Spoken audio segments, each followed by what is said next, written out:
Hello बच्चों, तो ये हमारी जो वीडियो है ये थर्ड वीडियो है हमारी सीरीज में। और इस वीडियो में मैं आपको बताने वाला हूं कि आपको अपने सभी दिनों का इस्तेमाल कैसे करना है। 2021 वाले जो एस्पिरेंट है वो कैसे स्मार्टली अब यहाँ पे आगे बढ़ सकते हैं। 22-23 वाले भी इसको जरूर देखना, ठीक है ना।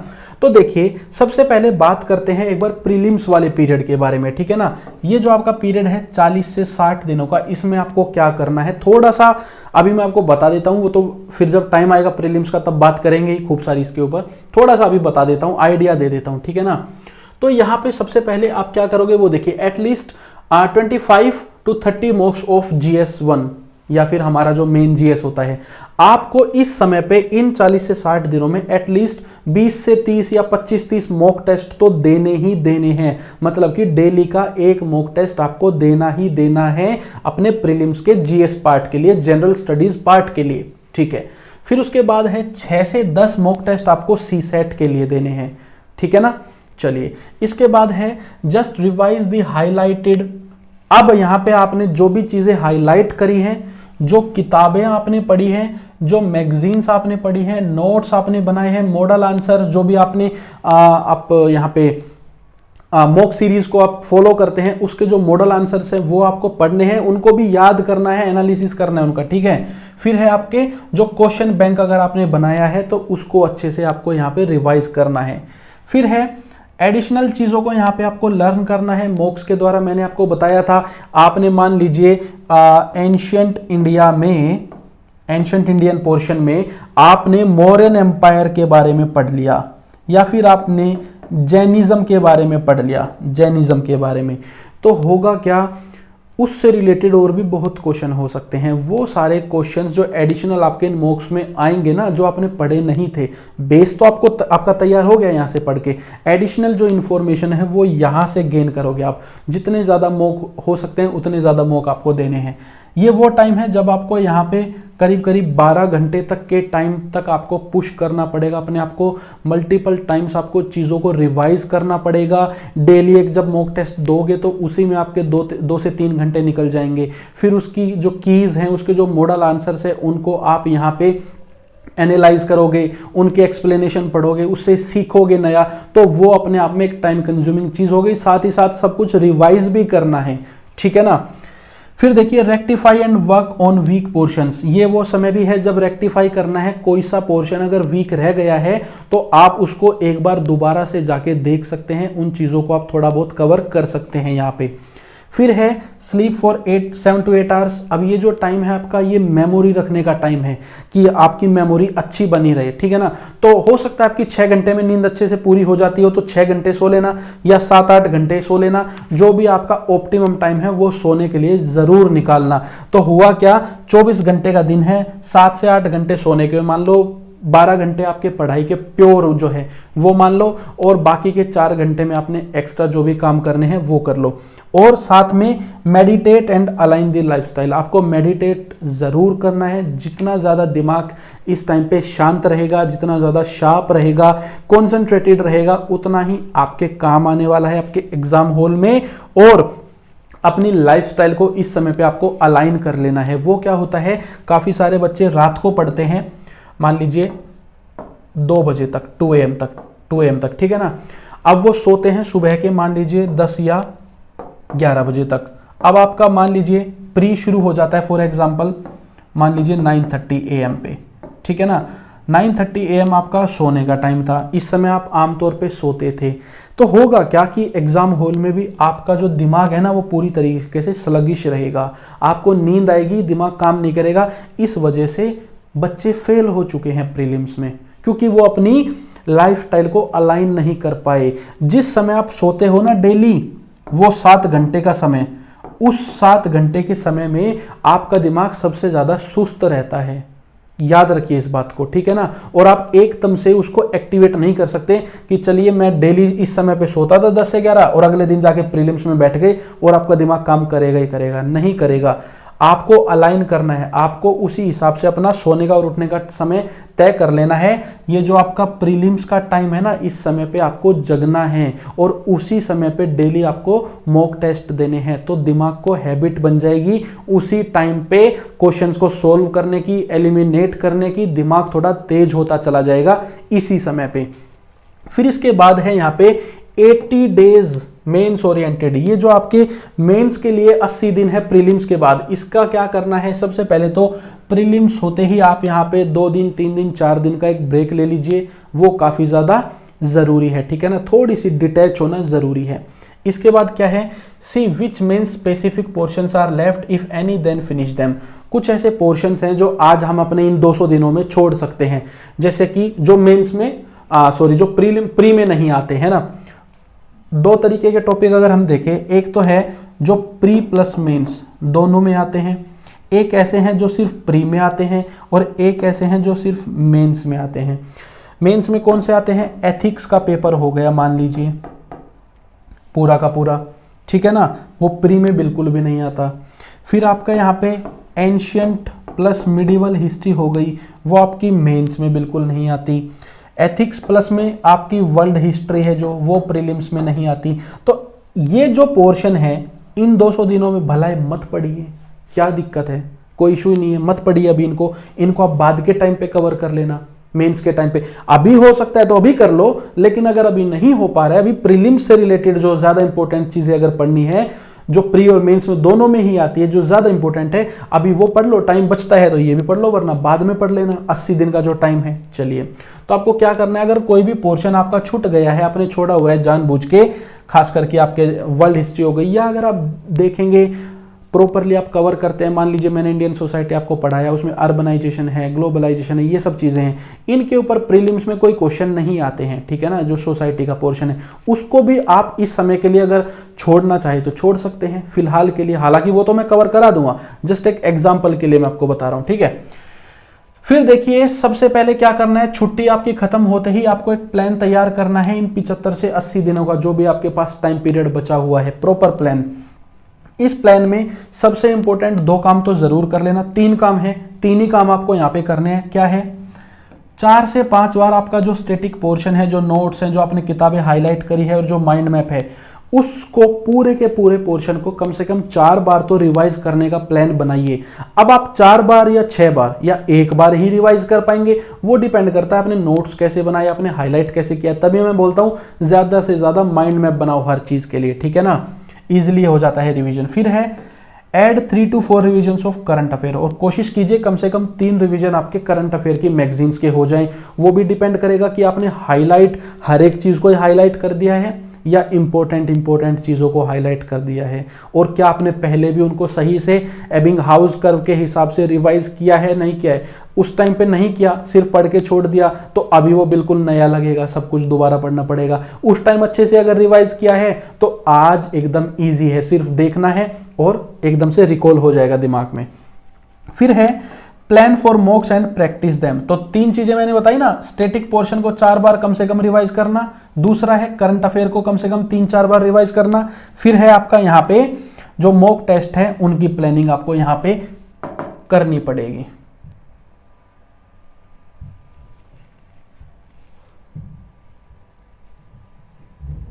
जो मॉक टेस्ट आपके हैं उनकी प्लानिंग आप यहाँ पे प्रॉपर तरीके से करेंगे, तो उसके ऊपर भी फोकस कर लेना। अब ये जो मॉक टेस्ट है वो कैसे देने हैं, कितने देने हैं, आपको स्पीड कैसे इंप्रूव करनी है, GS 1 के ज़्यादा लगाने हैं, 2 के ज़्यादा लगाने हैं, कैसे करना है वो आपको देखना है। केस स्टडीज़ कितनी करनी है एथिक्स के लिए, ऑप्शनल के लिए कितने देने हैं, एस्से की कितनी प्रैक्टिस करनी है, वो सब सारी चीज़ें आप यहाँ पे प्लानिंग कर लेना। अब ये प्लान कैसे कर पाओगे? प्लानिंग डिपेंड करेगी आपके डेटा के ऊपर, आपके पास डेटा कितना अवेलेबल है। Here as per your data and as per, ये पर है यहाँ पे, as per your weaknesses improve accordingly. ये डेटा कहां से आएगा? आपको अपनी कमियों का कहां से पता चलेगा और अपनी खूबियों का कहां से पता चलेगा? तो 3 तरीके के ट्रायल मेथड मैं आपको अगली वीडियो में बताऊंगा, वहां से आपको जानने को मिलेगा। आपको एक ट्रायल तो करना है आज से 100 दिन बाद, एक ट्रायल करना है करीब 150 दिन बाद, और एक ट्रायल करना है आपको आज के ही दिन, ठीक है ना। तो वो मैं आपको अगली वीडियो में बताऊंगा, उससे आपके पास डेटा आ जाएगा, आपको पता चल जाएगा इन ट्रायल से कि कैसे आप कौन सी चीज़ों को किस टाइम पे करने वाले हैं, ठीक है। Gain the speed and skills, ये वो टाइम है जब आपको यहाँ पे स्पीड गेन करनी है, स्किल्स गेन करनी है आंसर लिखने की, ठीक है ना। This will be solely done in these 80 days. इसके लिए आपको कोई अभी से इतनी मॉक सीरीज या आंसर जो आपकी जो लिखते हैं प्रैक्टिस, आंसर प्रैक्टिस, वो अभी से नहीं करना है, वो इन 80 दिन में ईजिली हो जाती है, सब कर लेते हैं, ठीक है ना। अभी से पागल मत हो जाना उस चीज़ के लिए। तो हो गया इंप्रूव अकॉर्डिंगली, ठीक है। फिर देखिए स्ट्रेच फॉर 12 आवर्स, यहाँ भी कोशिश कीजिए 12 या 13 घंटे तक जाने की, जहाँ भी आप ज़्यादा से ज़्यादा जा सकते हैं efficiently. Sleep for 7 to 8 hours, workout कीजिए, मेडिटेशन कीजिए, ये सारी चीज़ें बहुत ज़्यादा ज़रूरी है, क्योंकि ये ना आपकी स्टडी को सपोर्ट करती है। मेडिटेशन आपकी स्टडी को सपोर्ट करता है, वर्कआउट आपकी स्टडी को सपोर्ट करता है बहुत ज़्यादा, ये आपको करना ही करना है।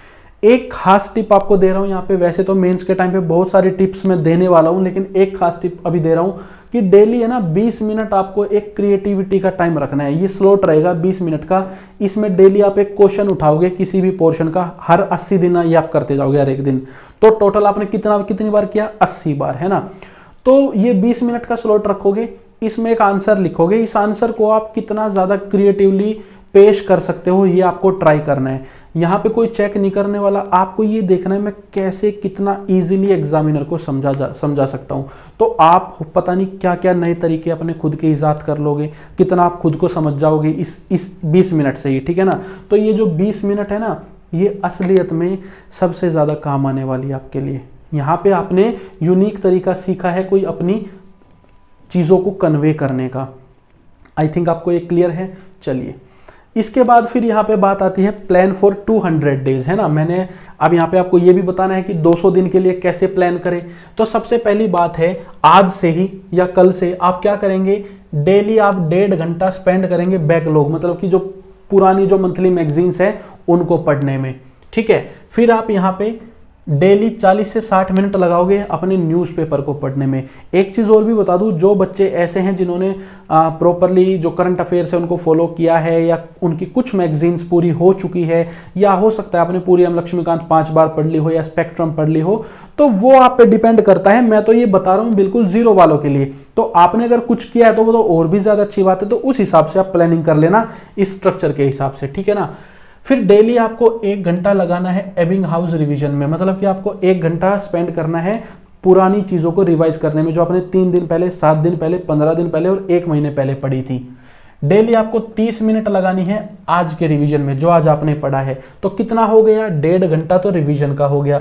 इसको तो हम स्टडी में ही काउंट करेंगे, ठीक है ना, मेन स्टडी में। या फिर इसको आप सिर्फ रिवीजन कह लीजिए, इसको करंट अफेयर कह लीजिए। टोटल मिला के हो गए 4 घंटे, ठीक है ना।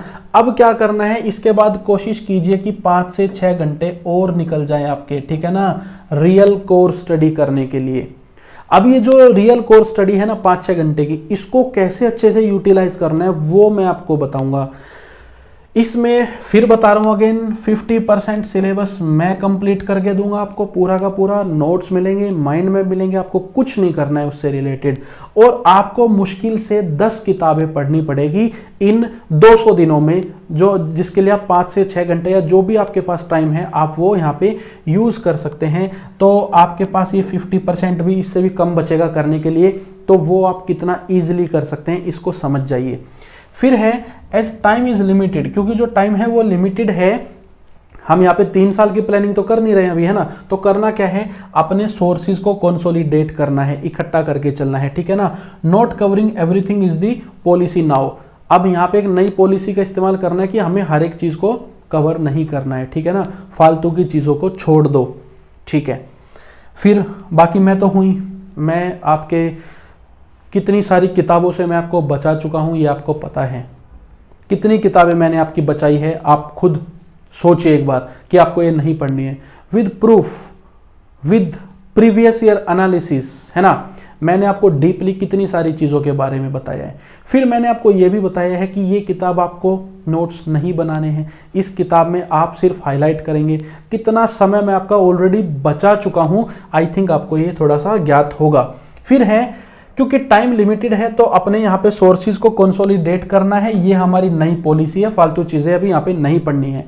फिर है plan your best for these 200 days, तो अपनी बेस्ट प्लानिंग करनी है आपको इन 200 दिनों के लिए। ओके, इसके बाद है do finish only the most important books which covers direct portion. सिर्फ ये किताबें मैं बताऊंगा आपको, उसके लिए भी डोंट वरी, मैं एक वीडियो भी लेके आ रहा हूं, उस पर क्या करेंगे ना, पूरी नोटिफिकेशन को लेके आएंगे लाइव। जैसे ये नोटिफिकेशन है आपके सामने यहाँ पे, इस नोटिफिकेशन को मैं आपके सामने लेके आऊंगा। इस नोटिफिकेशन में मैं आपको बताऊंगा कि भाई ये पोर्शन आपका मैं कराने वाला हूँ, ये पोर्शन के लिए आप ये बुक पढ़ लेना, ये पोर्शन आपका मैं कराऊंगा, ये भी मैं कराऊंगा, ये भी मैं कराऊंगा, ये भी मैं कराऊंगा, इसके लिए आप ये बुक पढ़ लेना। इस तरीके से मैं आपको डिटेल में सब कुछ बताने वाला हूं। 200 दिन है, क्या बच गया, दिक्कत कहां पे है वो बताइए अब, ठीक है ना। जो भी इशू है वो मेरे को आप यहां पे नीचे लिख के बताना या टेलीग्राम पे जाके पूछ लेना, ठीक है ना। तो उसके बाद है focus on your 60 to 80% core area on which you have some grasp and need to boost in it. अपने ऐसे पोर्शन ढूंढिए, मान लीजिए आपको जियोग्राफी काफी अच्छी लगती होगी, किसी को पॉलिटी अच्छी लगती होगी। आमतौर पे ये देखा गया है यूपीएससी में कि 100 में से, टोटल 100 में से करीब 60 to 80% पोर्शन ऐसा होता है, वो कोई सा भी पोर्शन हो सकता है जो हर एक बच्चे को पसंद है, हर एक बच्चे की थोड़ी बहुत पकड़ उसके ऊपर है, और 20% के आसपास करीब ऐसा पोर्शन होता है जो उस बच्चे के लिए नॉट इजी, उस बच्चे के लिए इजी नहीं है बिल्कुल भी, ऐसा पोर्शन होता है। तो आपको करना क्या है, ये जो 60 से 80% पोर्शन है इसी के ऊपर ज्यादा फोकस करना है। एग्जाम्पल बताता हूं मैं आपको यहां पे, वो समझिए भाई। GS1 है, ठीक है ना, फिर GS2 है, फिर आपका 3 है, फिर आपका 4 है, फिर आपका essay है, फिर आपका ऑप्शनल है, ठीक है ना। तो सभी को पता है कि यार सबसे ज्यादा नंबर लाए जा सकते हैं essay में, तो यार essay पे ज्यादा फोकस करो। एथिक्स में सबसे ज्यादा नंबर लाए जा सकते हैं और काफी बच्चे इसमें नहीं लाते फिर भी, तो यहां पे फोकस करो। GS1 कंपैरेटिवली काफी इजी है, ठीक है ना, काफी इजी है, इसमें नंबर लाए जा सकते हैं। GS2 थोड़ा इजी है, थोड़ा मुश्किल है, इसके ऊपर ज्यादा मेहनत की जा सकती है। GS3 किसी को अगर इजी लगता है, किसी को इकोनॉमी बड़ी अच्छी लगती है, इजी लगती है, उसके लिए GS3 बड़ा अच्छा है। जिसको इकोनॉमी पसंद नहीं है उसका GS3 वो 20% वाला पोर्शन हो गया। किसी को पॉलिटी ज्यादा पसंद नहीं है, बाकी सारे पसंद है, तो पॉलिटी वाला आपका वो 20% हो गया और 60-80 में बाकी चीजें आ गई। तो आपको यहाँ पे ज्यादा जो फोकस है ना वो ये करना है कि जहां आपकी पकड़ है उस पर ज्यादा ग्रेस्प आप करें। फॉर एग्जाम्पल एक चीज और भी बता देता हूं कि आपने मान लीजिए आपको इकोनॉमी पसंद नहीं है, एग्जाम्पल है ये, और आपको पॉलिटी बहुत ज्यादा पसंद है, ठीक है। अब इकोनॉमी पे 10 घंटे लगा के आपके 5 नंबर ही बढ़ेंगे मुश्किल से, कितने भी लगा लो यहाँ पे आपको दिक्कत रहेगी। पॉलिटी में आप यहाँ पे 10 घंटे लगा के अपनी चीजों को और पॉलिश करके शायद 20 नंबर गेन कर जाओ। आपने देखा होगा हमेशा मार्कशीट में हर एक जो टॉपर होता है ना, उनके किसी एक जीएस में, चारों में से किसी एक जीएस में कम नंबर मिलेंगे आपको रिलेटिवली बाकियों से। उसका रीजन यही है कि जहां पे ज्यादा कुछ होना नहीं है या ज्यादा संघर्ष करना पड़ेगा एक एक नंबर बढ़ाने के लिए, वहां पे इंसान कम मेहनत करते हैं, ठीक है ना। फिर यहाँ पे देखिए 80-20 प्रिंसिपल आपको फॉलो करना है। मैंने आपको बता दिया 80-20, एक तो ये वाला, एक 80-20 क्या है कि 20% सोर्सेज, बार बार बता रहा हूं इसीलिए ताकि याद हो जाए, 20% जो सोर्सेज हैं वो सबसे ज्यादा इंपॉर्टेंट है, उन्हीं में से 80% सिलेबस पूरा हो जाएगा। Then see on what you are less focusing must not be the deciding factor in pre.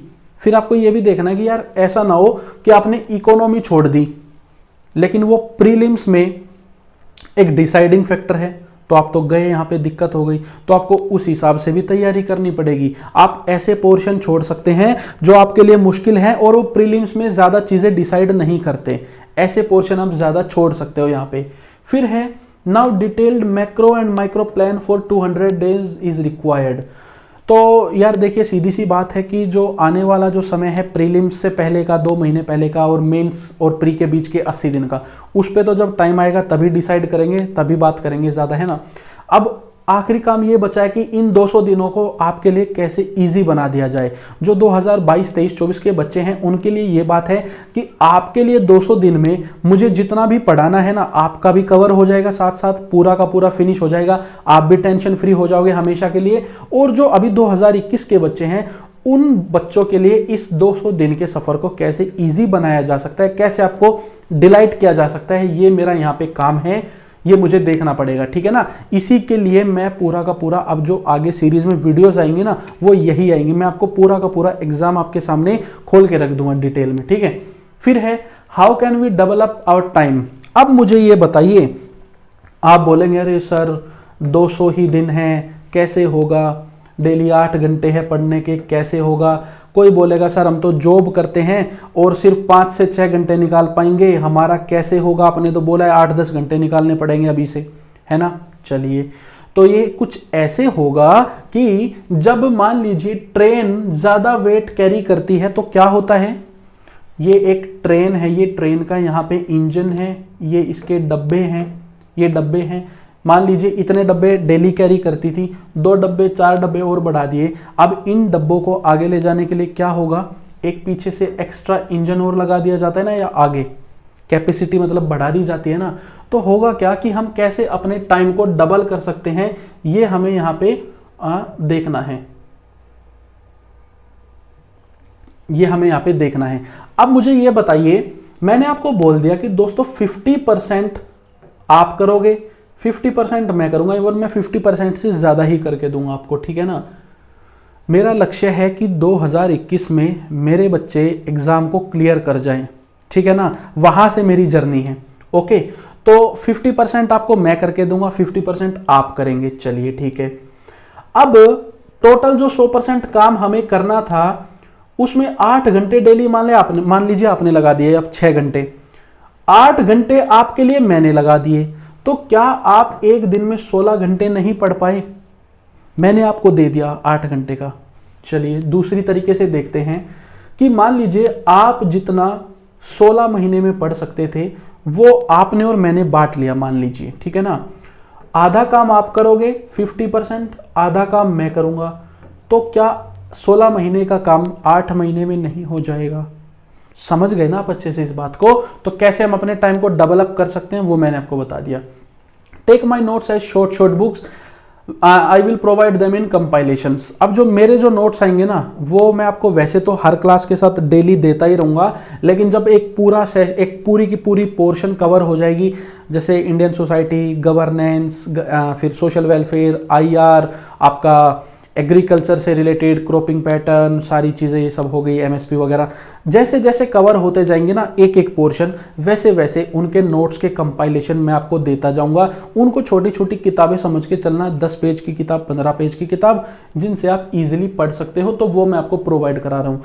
There will be some questions which will be out of your reach and these questions are suppose to be out of the world, ठीक है ना। कुछ ऐसे questions देखने को मिलेंगे और कुछ ऐसे क्वेश्चंस आएंगे जो आपकी रीच से बाहर है, इस बात को याद रखना, आपकी पहुंच से बाहर रहेंगे, प्री में भी और मेंस में भी। अब ये वही क्वेश्चन हैं जिनको कोई कवर कर ही नहीं सकता, उन क्वेश्चंस की टेंशन लेने की ज़रूरत नहीं है। वो क्वेश्चन बनाए इसीलिए गए हैं ताकि जो रिजल्ट है ना UPSC का वो हमेशा यही रहे कि 2025 में से टॉपर के जो नंबर होते हैं वो 1000-1100 के बीच में रहते हैं, ठीक है ना। वरना लोग 1500 भी लाएंगे, 2000 भी लाएंगे, प्रीलिम्स में 200 भी टच कर जाएंगे फिर, ठीक है ना। तो काफ़ी सारे ऐसे क्वेश्चन होते हैं। इनका दूसरा पर्पज़ ये भी होता है कि आपके दिमाग को ज़्यादा से ज़्यादा हैरेस करना। ऐसे क्वेश्चन आते हैं खासकर प्रीलिम्स में आपकी हैरेसमेंट के लिए, आपको ज़्यादा थकाने के लिए, आपके दिमाग को गर्म करने के लिए, खर्च कराने के लिए, और वो क्वेश्चंस का सॉल्यूशन आपको करना ही नहीं चाहिए, उनकी तरफ देखना भी नहीं चाहिए आपको, ठीक है। फिर है हर्ड मेंटेलिटी फॉर रिसोर्सेज, इसको फॉलो मत करना। बार बार बताता रहा हूं कि 5 किलो वेट लेके जाके काम हो सकता है, तो 10 किलो लेके क्यों चल रहे हो साथ में। क्यों बार बार बार, जब पीआईबी आपकी कवर हो रही है आपकी न्यूज़पेपर्स में, पीआईबी के आर्टिकल न्यूज़पेपर में आ रहे हैं, फिर वो मंथली में आ रहे हैं, तो आप पीआईबी की मैगजीन पीआईबी की आप वेबसाइट पे जाके क्या कर रहे हो, क्या कर रहे हो आप, ठीक है ना। इस टाइप की चीज़ों से बचिए, अननेसेसरी चीज़ों से बचिए, ठीक है ना।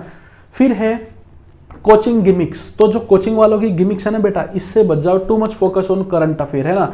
अब देखिए काफ़ी सारी ऐसी तो कोचिंग है जो जिनकी जो पूरी इंडस्ट्री है वो आपकी करंट अफेयर के बेस पे ही चलती है। जो करंट अफेयर पढ़ाते हैं तभी वो लाखों करोड़ों रुपए कमा पा रहे हैं, लाखों करोड़ों में कमा रहे हैं, ठीक है ना। तो इन गिमिक्स से बचना सबसे ज़्यादा इंपॉर्टेंट तो आपका स्टैटिक पोर्शन था और स्टैटिक पोर्शन ही रहेगा, ठीक है ना। उसके बाद आपका करंट अफेयर आएगा, और करंट अफेयर में पता नहीं फिर क्या क्या बताएंगे, ये वो फलाना, कुछ नहीं करना। लोगों ने पहले भी क्लियर किया है, अभी भी कर रहे हैं और आगे भी करते रहेंगे। सिंपल अप्रोच अपनी रखनी है आपको। फिर है हाउ दे सेल कोर्सेज, ये कैसे यहाँ पे कोर्सेज को सेल कर सकते हैं, करते हैं ये कोचिंग वाले। आपको फोमो, है ना, फियर ऑफ मिसिंग आउट, मतलब कि आपके सामने ऐसे पेश करेंगे बातों को, सबूत दिखा दिखा के फालतू के, ऐसे आपके सामने उनको घुमा फिरा के, रियल सबूत नहीं होते, उनको घुमा फिरा के दिखा के ऐसे पेश करेंगे कि देखो सारी की सारी जो क्वेश्चंस है वो हमारे ही मंथली मैगजीन में से आया है, या हमारे जो प्रोग्राम हमने कंडक्ट किए थे पेड उनमें से ही आया है सारा का सारा पोर्शन। तो इन गिमिक्स से आपको यहाँ पे बचना है। Fear of missing out use करेंगे, आपको ऐसा दिखाएंगे कि अगर आपने ये नहीं लिया तो फिर तो आपका यूपीएससी क्लियर हो ही नहीं सकता। आप डर जाएंगे, आप फटाक से अपने पापा को जाके बोलेंगे कि ये मेरे को दिला दो, ये मेरे को लेना पड़ेगा। ऐसे काम आपको यहाँ पे नहीं करना है। So work as per your need, ज़रूरत के हिसाब से काम करेंगे, ठीक है ना। In main specific days try to boost up in your best और scoring areas following the returns. खास करके जो मेन स्पेसिफिक के जॉब के दिन है 80 दिन, उनमें अपने जो कोर एरियाज है, प्री तो गया, प्री तो क्लियर हो गया, अब आपको वहां फोकस करना है जहां नंबर को बूस्ट अप कर सकते हो। एसए, GS4, GS1 या जो आपको टॉपिक्स पसंद है उनमें बूस्ट अप करना है आपको ज्यादा से ज्यादा, ठीक है ना, क्योंकि रिजल्ट यहीं से आएगा। प्री स्पेसिफिक, एक second, pre specific content in last days of 200 days period, ancient plus medieval, 200 दिन है पढ़ने के लिए टोटल।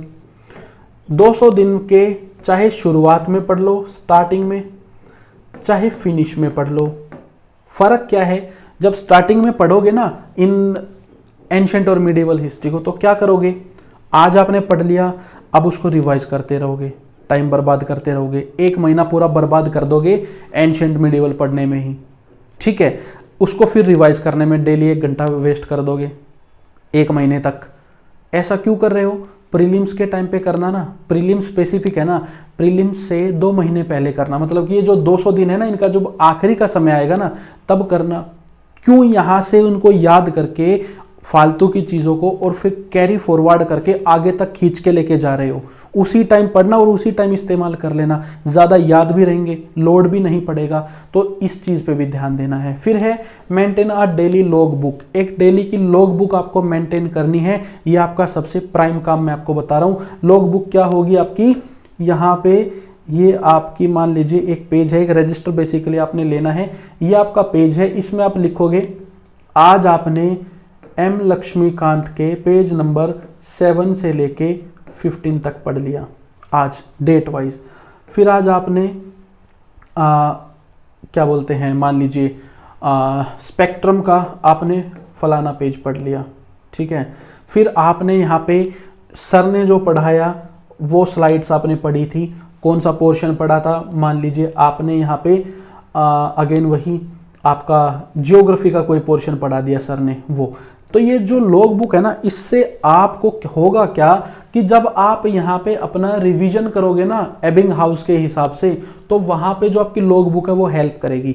आप जब ये देखोगे कि यार मुझे आज रिवाइज करना है, मैंने 3 दिन पहले क्या पढ़ा था, कैसे पता चलेगा, इस लॉग बुक से पता चलेगा। डेट वाइज देखोगे क्या क्या पढ़ा था, उस पूरी सारी चीज़ों को तीसरे दिन रिवाइज करना है। फिर देखोगे कि यार मैंने 7 दिन पहले क्या पढ़ा था, तो बैक डेट में जाओगे 7 दिन पहले उस लॉग बुक में और देखोगे कि अच्छा मैंने ये पढ़ा था, उस सारी चीज़ों को रिवाइज कर लेना है।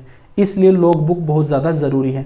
फिर है remember mains is the most important. तो याद रखना जो मेंस है वो सबसे ज़्यादा इंपॉर्टेंट है, सबसे ज़्यादा यहाँ पे हमारे कंट्रोल के अंदर है। तो ईच पोर्शन को यहाँ पे आपको अच्छे से सिलेबस वाइज तैयार करना है, जैसे मैंने बताया, जैसे मैं बताने वाला हूँ। तो नेक्स्ट जो हमारा काम एक बचा है वो है इन 180 से 200 दिनों को कैसे प्लान करना है, कैसे मैं डिटेल प्लान आपको देने वाला हूँ, कैसे आप सिर्फ आधा काम करेंगे, आधा मैं दूंगा आपको, और कैसे आपका एग्जाम यहाँ पे क्लियर हो जाएगा। Okay, so thank you so much and bye आप सभी को। अगली जो वीडियोस हैं उनमें मैं आपको ये 200 दिन का प्लान बताने वाला हूँ। बहुत सारी वीडियोस आएंगी। अब बच्चे सोच रहे होंगे माइंड मैप कैसे बनाएं, उसके ऊपर एक वीडियो, ठीक है ना। फिर आएगी यहाँ पे कौन सी मंथली पढ़ें, उसके ऊपर भी एक वीडियो। सर मंथली को कैसे हाईलाइट करें, कैसे उसकी यूजेबिलिटी लिखें, उसके ऊपर एक और दूसरी वीडियो। फिर उसके बाद आपका हो गया मान लीजिए ये कैसे जाने कि बुक में प्रीलिम्स का स्पेसिफिक पॉइंट कौन सा है और मेंस वाला कौन सा है, तो उसके ऊपर भी एक वीडियो। हर एक चीज़ के ऊपर एक वीडियो लाके आपकी सारी जो प्रॉब्लम्स है वो यहाँ पे कवर कर दी जाएगी। सो अभी के लिए बाय, मिलते हैं हमारी नेक्स्ट वीडियो में।